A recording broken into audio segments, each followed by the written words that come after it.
Mr. Chief Justice, and may it please the court. A decision made by the 9 justices of the U.S. Supreme Court could significantly shape the 2024 presidential election.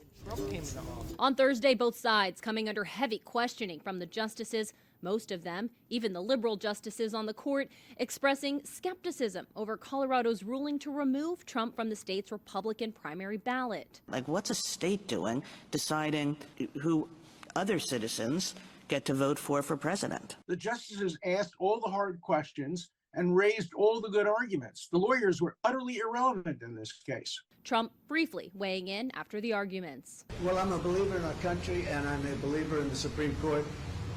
I listened today, and I thought our arguments were very, very strong. A big questions attorneys want answered. Was January 6th an insurrection? And does the former president bear responsibility for it? We are only here because Donald Trump decided to engage in insurrection instead of accepting his loss. On Capitol Hill, Trump loyalist Representative Matt Gaetz leading a group of more than 60 Republicans introducing a resolution this week to affirm Trump did not engage in an insurrection. It's not the job of the states, and especially not the job of some bureaucrats in Colorado, to make this assessment and interfere with the rights of voters. Another question for SCOTUS: does Section 3 of the 14th Amendment, the insurrection clause, apply to presidents? If the court rules against Trump, he'll stay off the ballot in Colorado, Maine, and likely a windfall of other left-leaning states. I don't think that any of the justices were buying what Colorado was trying to sell.